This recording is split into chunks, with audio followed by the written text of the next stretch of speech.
At this year's AWE, we've seen some amazing new advances in the technology. Plus, we've been treated to a wonderful museum exhibit and a book that's going to be coming out that details this fast and furious pace that VR and AR have been developing. We hope you enjoyed the show. We hope you enjoyed all the conversations that we've had with the amazing inventors and representatives from the different companies. Thanks for watching. Okay. I am here with Robin Raskin, and I've known Robin for more years than we care to talk about. Robin is an industry icon and former editor of PC Magazine. She's done it all. This lady has been in this industry. She's seen it develop, and now she's seeing this whole new wave come in, and I want to get her perspective on it. Robin? Well, first of all, it's so good to see you, and it's so nice to have been a part of that generation who watched the internet be born, and now watching a generation watching XR, immersive tech, and AI all start to come together, hopefully for good. Yeah.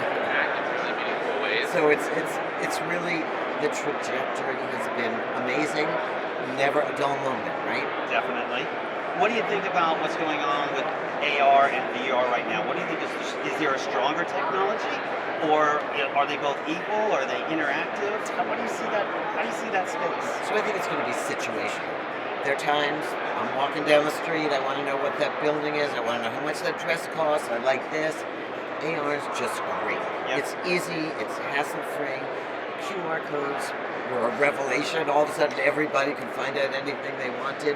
Things could come alive and pop in your face. So that's one situation. An immersive situation, a fully immersive situation, is a whole other thing that you want to do for different reasons, to connect with people that you love, to walk in new worlds, that travel and hospitality. If I'm going to go to a hotel, I want to know immersively what it looks like. I even want to see the TV remote. I want to know how hard it is to turn that thing on. So the immersion stuff, surgery, patients going through a procedure, education, dissecting that frog, but in an immersive world. So AR has one whole set of needs and use cases, and VR has the other. The problem every enterprise is facing now is you don't always have money to do both, so what you gonna do? Right. And I think AR, has had a little advantage for a while. Even, since we've been at the show, Apple has sort of said they're dialing back on the Vision Pro, they're going to rethink the price point. VR is expensive. VR isn't as easy. I can experience AR with my phone. Right. I can't experience true VR without going somewhere where there's a headset. So I'm a big believer that we need more public spaces with headsets. So That's an interesting point. the public library. Yeah. And I've seen public libraries with VR headsets. It's awesome, but they need a technician. Yeah. Things are still breaking. But the good news at the show, battery life is longer, form factors are smaller, the granularity, the definition is certainly better. Yep. The granularity of the touch stuff is so much better that you don't feel like, oh, I'm just too clumsy to do this. Simple things like sitting down, Yes. like not walking into walls. Yes. Or just become more sensible. So every year that I come here, and I've been here for a long time, things get better. Yeah. But I have a ways to go, and at price points that are affordable. And the ones, my favorite product at the moment are the glasses with the cameras, because they kind of do 90% of what I need, and then I can go home and relax and VR. Yes.